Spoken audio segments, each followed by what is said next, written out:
Bom, vamos agora discutir um pouquinho sobre a ordem nos ordinais. Os nomes são bem parecidos, indica que é importante, a ordem nos ordinais é bastante importante para eles. Eu vou começar com alguns leminhas técnicos, que eles são muito parecidos com os que a gente fez lá no caso de ômega, porque o ômega é um ordinal, então não é de se esperar, não é de se surpreender que seja bem parecido.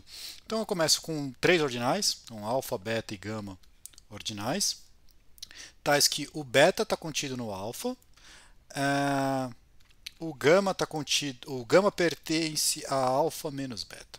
Então ele pertence ao alfa, mas não pertence ao beta. Então o beta está contido em gama.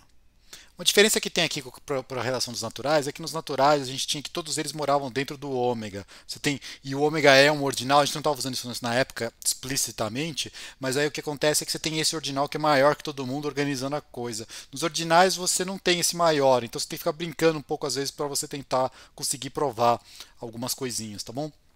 Vamos lá. Então eu tenho esses três. Como é que você lê esse troço aqui? O contido vai funcionar igual lá nos naturais, então ele vai ser o menor igual. Então eu estou pensando que o beta é menor igual que o alfa, certo? Só que aqui está falando que ele é estritamente maior, vai pensar assim, tá bom?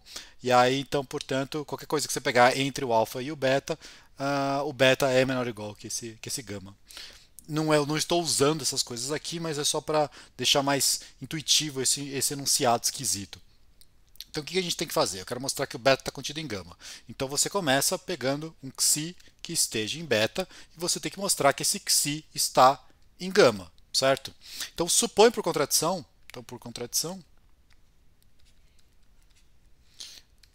você supõe que o xi não está indo gama. Então o xi não pertence à gama. Só que agora, olha o seguinte, eu tenho que o xi e o gama pertencem a alfa, tá? Por quê? Porque eu tenho que o gama está escrito aqui que ele pertence a alfa e o xi pertence a beta, que é um subconjunto do alfa. Então também está escrito isso. Então esses dois, a gente já sabe que eles pertencem a alfa. E aí agora é só você ver os dois casos, porque o que acontece? Alfa é bem ordenado pelo pertence, em particular é uma ordem total. Então você teria que acontecer xi pertencer a gama, gama pertencer a xi, ou gama ser igual a xi.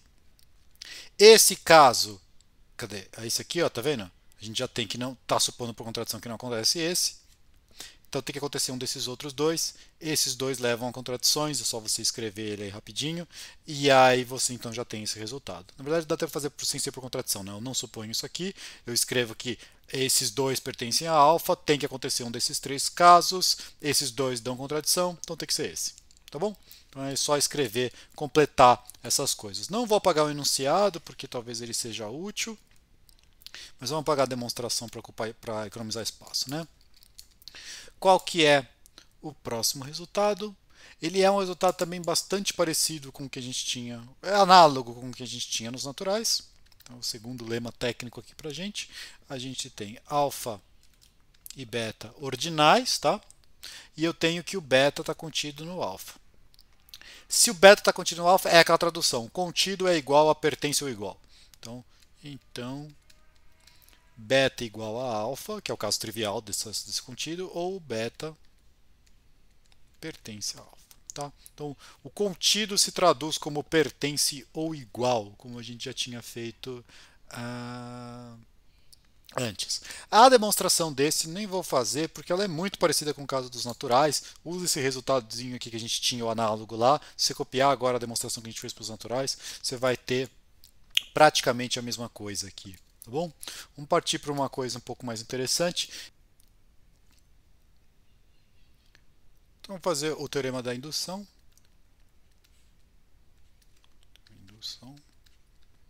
Lembrando que esse teorema ele é um pouco estranho aqui, porque a gente não tem exatamente uma ordem sobre os ordinais, a gente nem conseguiu falar ainda mais ou menos o que ela vai ser, mas depois de discutir isso, eu vou ter que falar, por enquanto, sobre coisas como sobre ser contido e coisas assim. Tá? Então ele vai ficar com um enunciado um pouquinho mais estranho.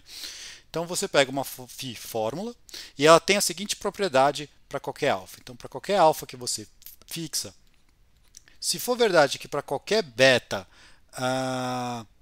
pertencente a alfa valer φ de beta, esse troço implicar, então, se para qualquer beta pertencente a alfa valer φ de beta, esse fato implicar que vale φ de alfa, então é um enunciado meio estranho porque ele tem um monte de implicação, mas eu já explico. Então vale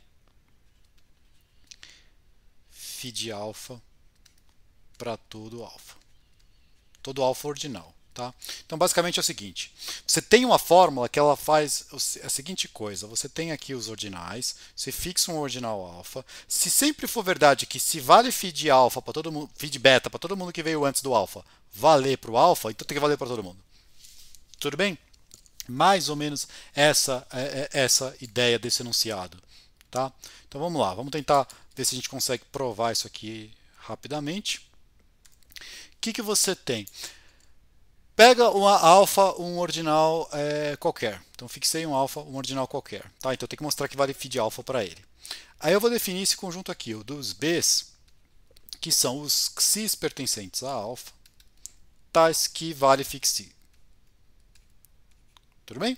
Repara que se o B for igual a alfa, a gente já acabou de mostrar, porque a gente quer mostrar que vale φ de alfa, e aí eu estou pegando o conjunto dos caras que estão em alfa que vale φ, certo? Se for todo mundo, ou seja, todo mundo foi isso aqui, vale φ de alfa pela hipótese. A hipótese falava que se vale para todo mundo tendo alfa, tem que valer para o alfa. Então, a gente já tem o resultado. Então, o que a gente pode pensar é que não vale esse negócio. Se não vale isso aí, existe um gama que ele é o menor, vamos até pôr assim, ó, é o mínimo, que está onde? Que está no alfa e não está no beta. No B, desculpa. No alfa e não está em B. Certo? Usando aqui, alfa é um conjunto bem ordenado, pelo pertence, então o gama é o mínimo com relação a isso aqui. É um conjunto não vazio, porque a gente supôs que isso aqui não dava igual.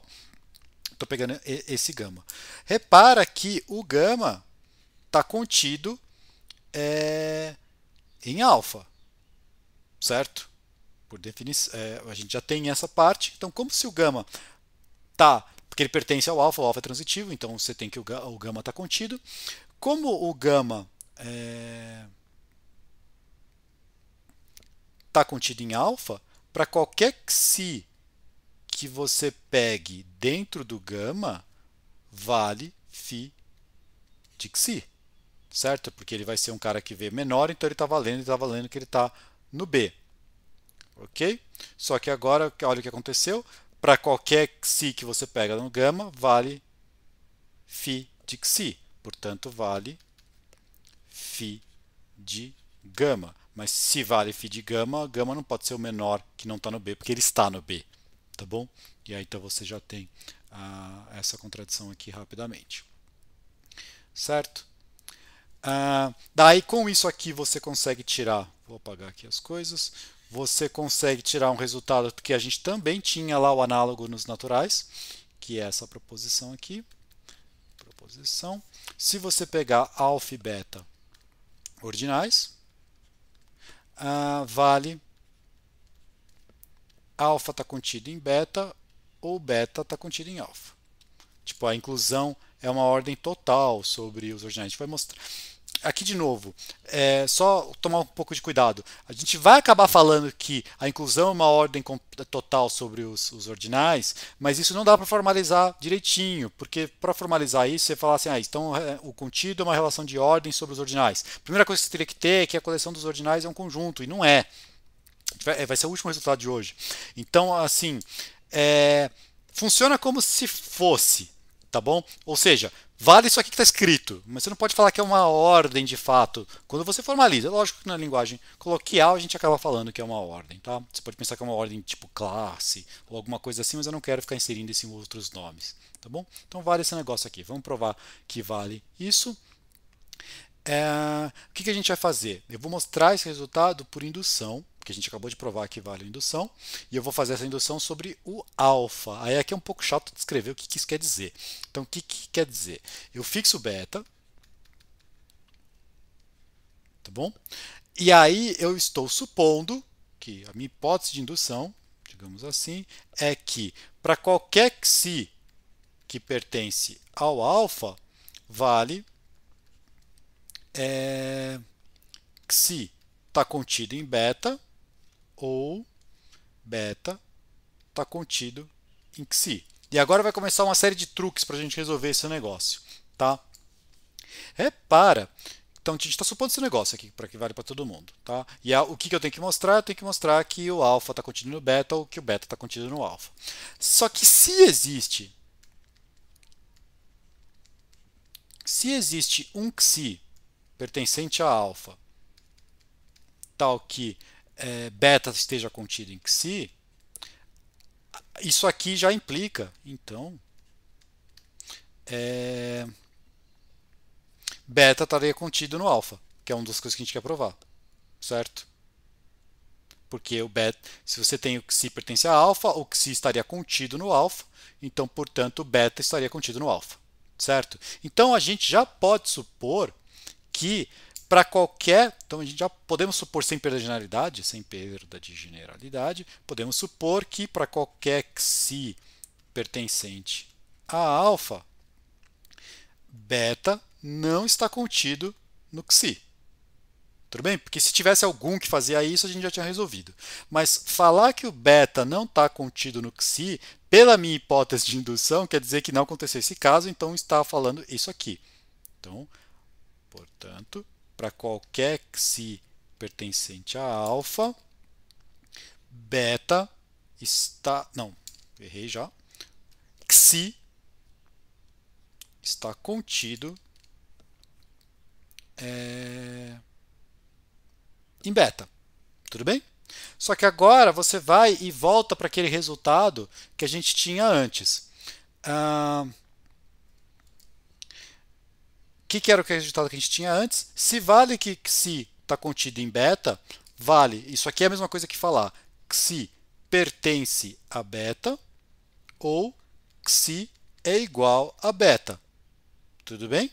Só que olha aqui, xi igual a beta, a gente não tem. Por quê? Porque eu já supus que não estava acontecendo isso. Então, esse caso não pode acontecer. Bom, mas então eu tenho que xi pertence a beta. Mas o que aconteceu? Eu tenho que para qualquer xi que está em alfa, xi pertence a beta. Mas isso quer dizer exatamente alfa está contido em beta, que era o que a gente queria mostrar, então a gente já acabou. Ficamos só enrolando, e aí quando você vê, acabou a demonstração. Tá bom? É um pouco confuso, na hora que você vai escrever, parece meio confuso, mas está aí tudo o que a gente precisava. Vamos fazer então a boa ordem para os ordinais. Então, só lembrando, não vai dar para falar que esse negócio é uma boa ordem no sentido conjunto. Então, a gente meio que acaba falando... Vou colocar ela explicitamente, colocar ela em símbolos. A gente só não usa aquelas palavras. É só tipo assim, se você não colocasse que a ordem é um conjunto, não exigisse isso, já tinha aqui esse resultado. Mas, quer dizer, já estaria o enunciado feito, mas então a gente coloca aqui, sem usar essa nomenclatura. Então, imagina que você pegou uma fórmula. E lembra, né, que lá na boa ordem para conjunto é o que? A ordem inteira é um conjunto e você pega qualquer subconjunto não vazio dela, tem um primeiro elemento. Aqui, como eu estou trabalhando que a coleção inteira já não é um conjunto, é mais interessante eu colocar uma fórmula. O que eu quero dizer aqui? Eu vou pegar aqui, φ uma fórmula tal que vale φ de alfa para algum alfa, não sei qual, para algum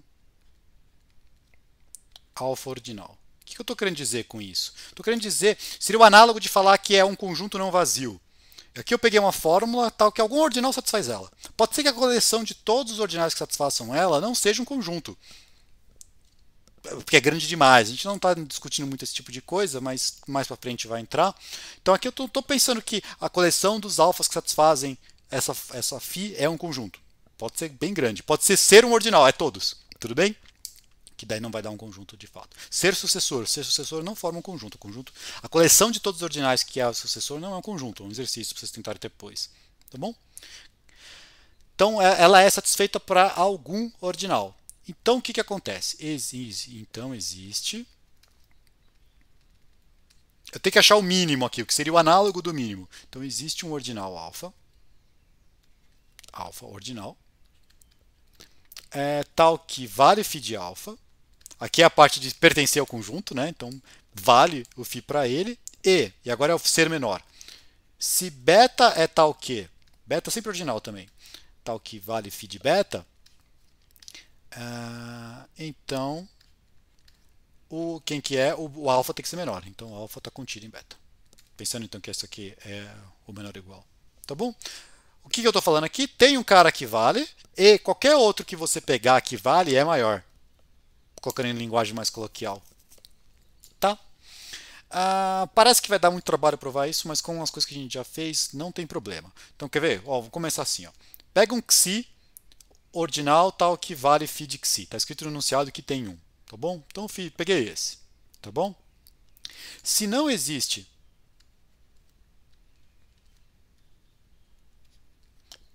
eta pertencente a xi tal que vale φ de eta, então, tipo, se dentro do xi não tem alguém que vale φ de eta, eu defino alfa como sendo xi. Tá bom? Daqui a pouco eu tenho prova que esse alfa funciona, que é esse alfa aqui do enunciado. Tá? Caso contrário, eu defino alfa como sendo o menor dos... Faltou o símbolo aqui. O mínimo dos etas tais que vale. Então, peraí, vamos pôr aqui eta pertencente a alfa, tal que... Opa, não é alfa aqui, desculpa, é xi. Porque o alfa é bem ordenado. Então aqui eu já consigo tirar o mínimo tranquilamente. Beleza? Então aqui, se tem alguém, se não tem ninguém, eu pego o alfa como sendo... A ideia é que assim, se não tem ninguém menor que o alfa, menor que o xi, que valeia, então é que o próprio xi é o primeiro que vale. E aqui teve alguém antes, então vai para pegar o menor desses aí. Tá bom? A intuição é essa. Tudo bem? Ok. Então está definido o alfa. Agora a única coisa que eu tenho que provar é, tipo, por definição, certo? Porque o que se valia φ. Então, se você definiu desse jeito, vale φ de alfa, e se você definiu desse jeito, como o alfa pertence a esse conjunto, também vale. Então a gente já tem a primeira parte. O que a gente tem que pegar agora é pegar um beta qualquer, tal que vale φ de beta, e eu tenho que mostrar que o alfa está contido no beta. Tudo bem? Só que agora a gente acabou de mostrar o quê? Que vale uma das duas inclusões. Ou o alfa está contido no beta, ou o beta está contido no alfa. Então, se você supor que não vale o que você quer, que é o alfa está contido em beta, acontece o quê? Acontece beta está contido em alfa, que é o que a gente provou, certo? E daí agora você troca. Beta contido em alfa implica em dois casos, com o ou, certo? Vai ser ou beta pertence a alfa, ou beta é igual a alfa. E aí, com essa construção que a gente fez, não importa se foi nesse caso ou nesse caso, essas duas dão contradição. Então, não podem acontecer. Então, esse caso que implica numa contradição qualquer, está falando que então tem que valer a que você queria. E aí a gente já acabou. Juntando essas coisas aqui, então, o que a gente tem é que nos ordinais, o pertence ou igual, que é igual ao contido, funciona como uma boa ordem. Então, linguagem coloquial, a gente muitas vezes vai falar assim, alfa menor que beta, isso aqui como dois ordinais, é alfa pertence a beta, quando é menor estrito. Alfa menor igual que beta é o alfa contido. Pensa só como sendo um atalho, para ficar mais fácil da gente pensar, mas a formalização, nesse caso, não é via conjuntos, é com essas formas que eu coloquei lá, do tipo, para aqueles enunciados mais gerais. Tá bom? Então isso aqui é só para essa parte de discussão aqui, para a parte de formalização. Porque os ordinais não formam conjunto, isso aí é uma coisa que a gente... isso impede que você formalize com aquela coisa de conjunto de fato. Qualquer coleção de ordinais que você pega que seja um conjunto, aí o pertence formaliza como sendo uma boa ordem, todas essas coisas. Mas quando você pega a coleção de todos, ou uma coleção de uma parte deles que não seja um conjunto também, você tem que pôr essa formalização meio que do jeito que eu pus. Tá? Mas funciona meio que do mesmo jeito. Vamos mostrar que os ordinais não formam um conjunto, porque daí também a gente para de ficar falando essas coisas sem dar um exemplo. Né? Então, ó, a coleção de todos os ordinais não forma um conjunto.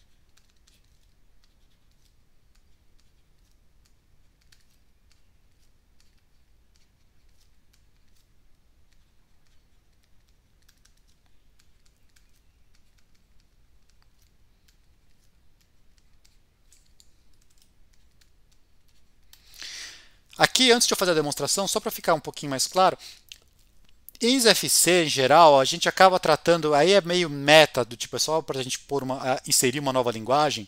Quando você tiver uma coleção de coisas que não satisfaz um conjunto, a gente vai falar que ela é uma classe. E quando uma coleção de qualquer coisa é uma classe, quando ela não forma um conjunto de fato, é uma classe própria. Então, quando você vê esses nomes por aí, em geral está querendo dizer isso. Só dá uma verificada, se necessário, se a pessoa definiu isso antes, se não está fazendo uma coisinha diferente. Um pouquinho mais forte é assim, mas que coleção de conjuntos? Você vai pegar sempre uma coleção do tipo, vou pegar os conjuntos X, sem falar onde é que eles estão, do tipo, sem falar que eles são subconjuntos de alguém, tal, que vale uma fórmula.